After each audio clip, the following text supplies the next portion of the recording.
और रवनीत बिट्टू, तुम राहुल गांधी को आतंकी बुलाओगे? उस राहुल गांधी को आतंकी बुलाओगे जिसकी दादी का सीना 32 गोलियों से छलनी इसलिए हुआ क्योंकि उन्होंने आतंकवाद के खिलाफ घुटने नहीं टेके, क्योंकि उन्होंने इस देश की अखंडता और एकजुटता को सबसे ऊपर रखा। कौन है ये लोग जो राहुल गांधी को खुलेआम जान से मारने की धमकी दे रहे हैं, जो राहुल गांधी की जीभ काट कर लाने पर 11 लाख रुपए का इनाम घोषित कर रहे हैं, जो कह रहे हैं राहुल गांधी की जीभ जला देनी चाहिए, जो कह रहे हैं राहुल गांधी आतंकी है? ये सिर फिरे हैं? बिल्कुल नहीं।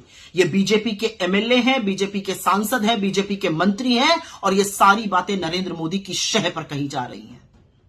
क्योंकि अगर ऐसा सच नहीं है तो निकाल फेंकिए इन दरिंदों को अपनी पार्टी से, और अगर आप ऐसा नहीं करते हैं तो माना जाएगा कि आपकी मौन स्वीकृति आपका शह है। असलियत तो यह है कि राहुल गांधी की बढ़ती हुई लोकप्रियता और उनका बेखौफ होकर नरेंद्र मोदी को बेनकाब करना उनको व्यथित करता है, उनको परेशान करता है, और इसलिए राहुल गांधी के खिलाफ हिंसात्मक, इसलिए राहुल गांधी के खिलाफ नफरती बयान दिलवाए जा रहे हैं। किससे छिपा है इस देश में कि राहुल गांधी की दादी और उनके पिता की निर्मम हत्या हुई थी? किससे छिपा है इस देश में कि राहुल गांधी के खिलाफ इस तरह का माहौल बीजेपी लगातार बनाती आती है जिससे कि उनकी जान को खतरा है? और क्या इसीलिए मैं ये ना कहूं कि इस तरह के बयान उनके खिलाफ उन्माद फैलाते हैं, उनके खिलाफ नफरत को भड़काने का काम करते हैं? और रवनीत बिट्टू, तुम राहुल गांधी को आतंकी बुलाओगे?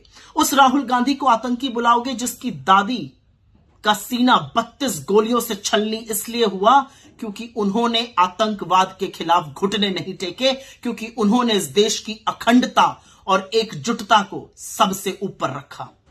तुम उस राहुल गांधी को आतंकी बुलाओगे जिसके पिता के शरीर के चिथड़े उड़ गए क्योंकि वो उस देश को एक रखना चाहते थे। तुम उस राहुल गांधी को आतंकी बुलाओगे जिसके परदादा ने ब्रिटिश हुकूमत में 9.5 साल अपनी जवानी के इस देश के जेलों में काट दिए कि भारत आजाद हो।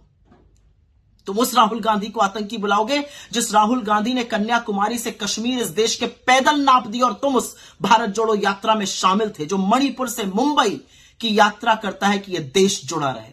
तुम उस राहुल गांधी को आतंकी बुलाओगे? तुम राजनीतिक लालच के चलते गोडसे के पुजारियों की गोदी में जाकर बैठे हो, और इसलिए गोडसे के उपासकों से हमें देशभक्ति पर कोई पाठ नहीं चाहिए। लेकिन एक चीज याद रखना, जब तुम पैदा नहीं हुए थे ना, तब इंदिरा गांधी ने पाकिस्तान के 2 टुकड़े कर दिए थे।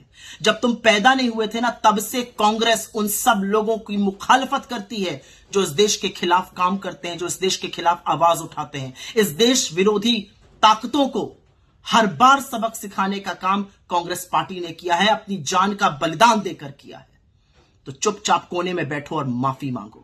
और नरेंद्र मोदी ये बड़ी गंदी आग आप भड़का रहे हैं, और अगर इसको आप शांत नहीं करेंगे तो माना जाएगा कि ये आग आपकी भड़काई हुई है, मौन स्वीकृति आपकी है, हिंसा और नफरत की राजनीति करने पे उतारू राहुल गांधी से डरकर आप कर रहे हैं। आप सब जानते हैं कि जनज्वार का खर्च आपके जनसहयोग की बदौलत चलता है। आप भी जनसहयोग में शामिल हों और आजाद और स्वतंत्र पत्रकारिता को बनाए रखने के हमारे इस महाअभियान में शामिल हों। हमें इंतजार रहेगा आपके सहयोग का, क्योंकि आपका सहयोग ही हमारी मजबूती का सबसे ताकतवर रास्ता है। धन्यवाद साथी।